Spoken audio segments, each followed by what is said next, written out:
Another thing I want to touch on is the Floyd situation. Floyd is Floyd. That's like I say, Tank is Tank, man. But at the end of the day, you know, the man is chasing greatness. And you should be supporting that. I always tell you that. You should be supporting that. It's a rocky road that we're seeing what's going on. Just pay attention, man. The story is going to reveal itself. But again, that's how you burn bridges. Somebody said they say the true colors of a person is coming out. Boxing pros have revealed the real reason why Floyd Mayweather hates Gervonta Davis. Floyd and Tank have developed a deep-seated dislike for each other. Their feud is escalating as they exchange verbal jabs, intensifying day by day. Moreover, Gervonta has recently called out Floyd Mayweather, claiming Mayweather dodged a potential showdown with him. Meanwhile, Shakur Stevenson didn't hold back in a recent interview, accusing Davis of cherry-picking opponents and avoiding tough challengers like Stevenson himself. That's why he fighting him. He's picking and choosing. That's what he do. Tank take the least risk. Shakur Stevenson revealed that Gervonta Davis chose Frank Martin as his opponent to defend his WBA regular lightweight title because he sees him as a guaranteed victory. Stevenson pointed out that Davis often strategically selects opponents to reduce his risk, which was the reasoning behind this particular matchup. Stevenson, the current WBC lightweight champion, confidently argues that if Tank Davis had been more adventurous, he would have surely faced Edwin de los Santos instead of choosing Frank Martin. Moreover, Stevenson believes that Martin pulling out of their planned fight demonstrates a reluctance to genuinely step into the ring with him. If Tank was really a risky nigga or this person he claimed to be, he would have fought Edwin de los Santos. Why not fight the nigga that actually fought me instead of the nigga that pulled out from fighting me? Shakur is increasingly frustrated by WBA regular lightweight champion Tank Davis's unwillingness to face him, choosing instead to fight opponents of lower standing. Meanwhile, Tank casually brushes off Shakur as one of the many names on his current contract. Shakur remains dissatisfied and continues to criticize Tank Davis. Rather than focusing on the timing of the fight, it needs more time to reach its optimal potential. Shakur's status lacks the gravity needed to notably enhance a bout with Tank, falling short of the spectacle generated by a rematch involving Davis against either Ryan Garcia or Isaac Cruz. These matchups hold greater appeal for Tank, given that Shakur's recognition is primarily confined to dedicated boxing enthusiasts and resonates mainly with the most passionate fans. Shakur went on to say that the decision appeared illogical. He contended that if Davis genuinely aimed to demonstrate his skills, he should contemplate confronting a competitor like de los Santos, a formidable 135 pounder renowned for both boxing prowess and power. Shakur proposed that defeating de los Santos would greatly enhance Davis's credibility, prompting him to question why Davis wouldn't choose such a formidable opponent. That don't even add up. It don't even make sense, bro. If you really like that, you see that this nigga a big 135 pounder. He got boxing skills and power. You will get credit for beating him. Why not fight him? Shakur further articulated his grasp of the sport's dynamics, noting how fighters frequently focus on reducing risks while maximizing their earnings. He recognized this strategy as a legacy from icons like Floyd Mayweather Jr. Shakur underscored that criticism holds little validity unless a fighter is willing to confront formidable adversaries. He emphasized his own achievements, pointing out that as a three-weight world champion, he possesses more experience and accolades compared to his opponent. Shakur juxtaposed his record with Tank's, highlighting that Tank has only held a single title in his career, specifically the WBA at 130 pounds. Additionally, he suggested that Tank's potential opponents might be hesitant to challenge him. This a game where niggas is playing like the least risk for the most money, and I respect it. They got it from the best of them. I get it, but truthfully, you can't talk to me and say anything bad about me or nothing about me if you're not gonna get in that fire. But how can I not have the experience if I'm more accomplished than this dude? I'm a three-weight world champion and actually really a world champion. Tank had two belts his whole career, right? They was both the same belt. He had the WBA at 130 pounds. That's the only title he ever hold in his career. Then if you really look at it, his opponents don't even want to fight me. I got offered, they try to get Pitbull to fight me. Meanwhile, Gervonta Davis recently expressed his frank opinions on his potential opponent, Shakur Stevenson. Known for his candid style, Davis openly criticized Stevenson's defensive skills and questioned the power of his punches. When discussing Stevenson's potential as an opponent, Davis promptly dismissed the idea, highlighting Stevenson's perceived lack of notable accomplishments. Davis started the conversation by analyzing Stevenson's defensive abilities, pointing out a perceived deficiency in agility and finesse necessary necessary for evading punches effectively. He invited anyone to provide proof of Stevenson's ability to slip punches, suggesting shortcomings in his defensive skills. Davis also raised doubts about Stevenson's tendency to retreat during fights, implying a hesitancy in engaging in close-quarters combat. Show me something that he did show me something that he did outrageous. Show me. Right. His power not outrageous. Okay. What defense? You don't think he got defense? He just jumped back. You never see him slip no punch. You never see him slip no punch. To further elaborate on his assessment, Davis pointed out that Stevenson's offensive skills are deficient in both variety and originality. He argued that because Stevenson's offensive moves are predictable and repetitious, opponents can readily anticipate and parry his attacks. Davis expressed confidence that viewers would find little evidence of dynamic offensive strategies when examining Stevenson's prior games. Tank's assessment of Stevenson's abilities reveals his confidence as he readies himself for a possible showdown. Known for his outspoken demeanor and unwavering self-belief, Davis shows no hesitation about facing Stevenson in the ring. Rather, he remains determined to exploit what he views as weaknesses in Stevenson's approach, fully confident in his own skills and tactics to clinch a win. Slip no punch. You never see him slip no punch. Go look at it. You see him back up from a lot of people. Back up, move around, move around. He don't got no technique. And his offense is the same thing. Go look at his fights. So you I feel probably like pin that's him on easy game. work? Yeah, Hold on, but you feel like it's easy work though. You like, come on, bro. yeah. Bro, I touched him with 16-ounce gloves on, and he ran. Imagine if I hit him with 8 ounces. The guy is here too. Who? What guy? The one that was there? No, the one that he sparred. Oh, the one that he fought. Shakur Stevenson, however, found these remarks offensive. In the event that they square off in the ring, he hinted that Davis would discover something shocking. He wrote, "Nigga overlooking me. He's gonna be in for a rude awakening come fight night." Their frequent interactions on social media have evolved into a consistent spectacle, with Stevenson's outspoken desire to face Davis well documented within boxing circles. However, the lingering question remains, will this eagerly awaited clash ever come to fruition? Insights from Top Rank's president offer a glimpse into the potential future. Boxing Scene asked Todd Duboff if he foresees Tank and Stevenson heading towards a showdown. Todd said, "I hope so. I think it makes sense. It seems reasonable to me." Furthermore, Bob Arum believes Stevenson has the potential to defeat Davis. However, what's causing the delay? Ultimately, Davis holds the final decision. As the pay-per-view sensation, Tank wields considerable leverage. Stevenson revealed on the $1 Million Worth of Game podcast that he couldn't make any offers to Davis because of this power imbalance. He mentioned, "Who am I to throw an offer to the biggest star in boxing? What am I going to offer him? It doesn't make sense. That would have to be on their part, on their team to want to do that." Yeah, I was doing him. He always been like that. I gotta focus on what I'm focusing on. He already did what he had to do, bro. For sure. I ain't gonna lie.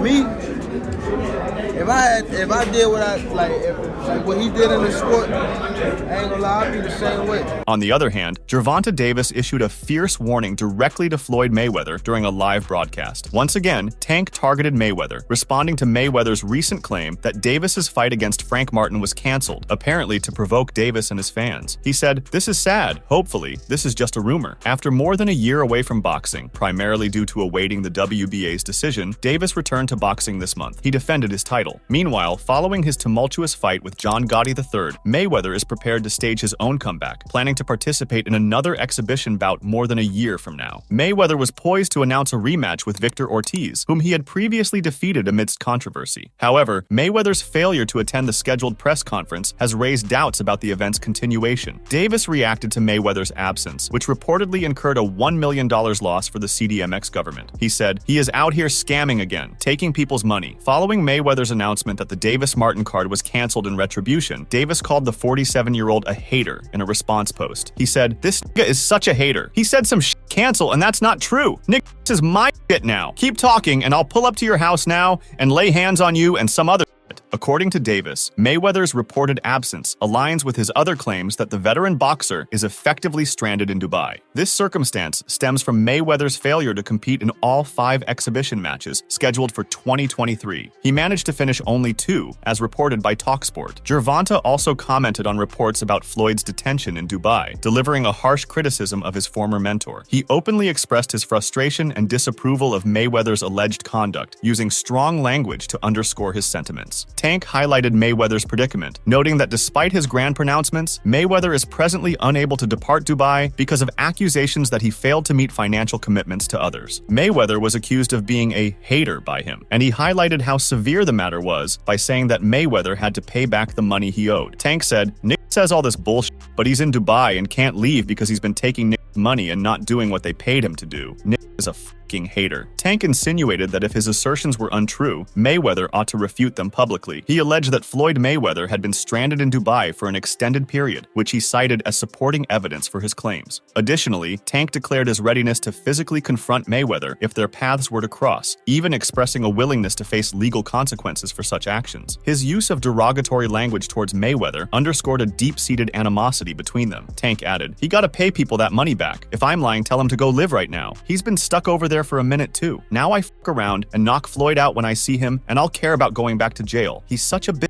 Gervonta's comments underscore a significant division between himself and Mayweather, exposing long-standing tension and unresolved issues. This situation also emphasizes the crucial roles of accountability and integrity within the boxing community. However, introducing another layer of mystery, the former world champion promptly deleted the post teasing the August 24th fight. Later on Instagram, Floyd Mayweather ambiguously implied he was stranded in Dubai, contradicting earlier statements about his return to the United States. Further deepening the intrigue, recent reports indicate Floyd did not appear at the press conference in Mexico for his exhibition match. Meanwhile, as reported by WBN, Mayweather's absence from the press conference has bewildered event organizers and journalists alike, sparking speculation about the reasons for his unexpected no-show. Compounding the mystery, Victor Ortiz, initially scheduled to face the esteemed 5-division champion, has been abruptly replaced in the evening's headline bout. Amidst the uproar, the Mexican government, heavily involved in organizing the event on its own soil, has publicly condemned Mayweather's behavior. Prior to Floyd Mayweather missing the press conference, ESPN's Salvador Rodriguez disclosed that Mayweather's upcoming exhibition match had the potential to exceed all his previous bouts of this nature. With his rematch against Victor Ortiz looming almost 4 years after their contentious first bout, anticipation grew for what could arguably become Mayweather's most captivating fight yet. Revealing the fight details, Rodriguez tweeted, "Mayweather is in Mexico. They tell me that Floyd Money Mayweather will announce an exhibition fight against Victor Vicious's Ortiz on August 24th at the Plaza de Toros, Mexico. On Wednesday, they give more details. Mayweather KO Ortiz in 2011 by catching him with his guard down after a headbutt." In a follow-up tweet, Salvador Rodriguez disclosed that the Mexico City Arena and the Zocalo were under consideration as potential venues for the event. He also noted the likelihood of Alan Picasso joining. Rodriguez suggested that the ultimate choice would be disclosed the next day, suggesting Mayweather could hold a public training session at Zocalo CDMX. He explained, "They are also checking the Mexico City Arena and even the Zocalo for the event. Alan Picasso will likely join in." In September 2011, Victor Ortiz confronted Floyd Mayweather for the WBC welterweight title. During the bout, Ortiz was penalized for headbutting Mayweather in both the first and fourth rounds. In the fourth round, as the referee stepped in for the second time, Ortiz extended his glove in a gesture of apology. Instead of responding in kind, Mayweather delivered a devastating 2-punch combination that sent Ortiz tumbling to the canvas, where he couldn't get up before the referee's count finished. Showing no remorse, Mayweather reiterated the importance of protecting oneself at all times in his post-fight interview. Despite Ortiz expressing interest in a rematch and engaging in a memorable argument with Larry Merchant, the opportunity never came to fruition. Ortiz went on to lose his subsequent bouts to Josecito Lopez and Luis Colasso, effectively closing the door on his chances of contending for another world title. In 2022, Ortiz retired from boxing following a unanimous decision win over Todd Manuel. Yet, the idea of a rematch with Mayweather persisted, holding the promise of settling old scores and restoring a sense of justice. Mayweather's victory had cost Ortiz his world title and abruptly halted his rise in the sport, despite Mayweather having retired 5 years prior. Meanwhile, Rodriguez further explained, "It will be defined tomorrow, but Mayweather could offer a public training on Thursday at the Zocalo CDMX." However, uncertainties lingered regarding this potential showdown. Only a day after revealing the fight details, Rodriguez shocked everyone by casting doubt on the highly anticipated clash between the longtime adversaries. This caused a flurry of reactions from fans and followers, predominantly Spanish speakers, who quickly expressed their views. Discontent seemed to overshadow the discussion, painting a familiar picture of frustration and anticipation. He said, "Mayweather exhibition in Mexico. He did not come to the conference and deleted the poster from his Instagram. Victor Ortiz went, but they did not introduce him, which asks a lot. They did not reveal a rival, and the CDMX government canceled training this Thursday." Rodriguez emphasized that Floyd would not be attending the Zocalo that day, citing a contingency. In contrast, Gervonta Davis referenced a world detailed boxing news report revealing Mayweather's absence from a critical press conference in Mexico. Despite committing to a significant $1 million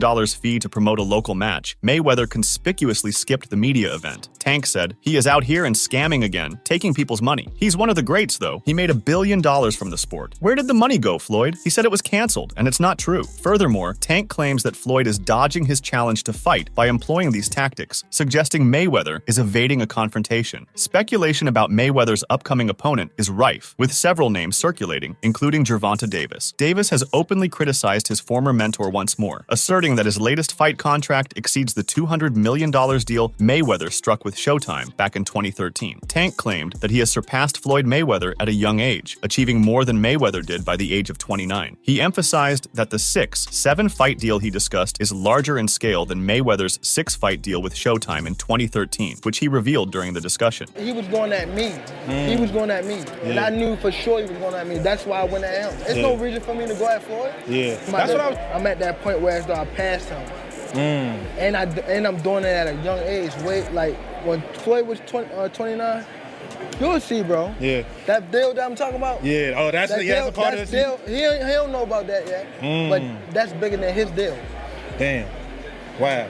And I'm just releasing it on exclusive. Additionally, since Floyd couldn't make it to the latest press conference, speculation among fans is growing that he might truly be stranded in Dubai, as Gervonta Davis had previously hinted. The intensifying feud between Floyd and Gervonta has captured even more public interest. Recently, Gervonta escalated tensions by threatening physical harm against his former mentor, declaring his intent to knock Mayweather out in their next confrontation. Meanwhile, boxing promoter Rick Glazer alleges that Mayweather is unable to depart the country until he resolves his financial obligations. Glazer reported having recently spoken with his Dubai contact, confirming that Floyd Mayweather is indeed detained by the local judicial system for owing a significant sum of money. He emphasized that debt is treated with utmost seriousness in Dubai, and clarified that this financial issue is unrelated to Mayweather's boxing career. According to Glazer, Mayweather is actively attempting to resolve the matter, but has encountered difficulties thus far. In essence, Glazer affirmed the accuracy of Gervonta Davis's statement regarding Mayweather's detention in Dubai. Nevertheless,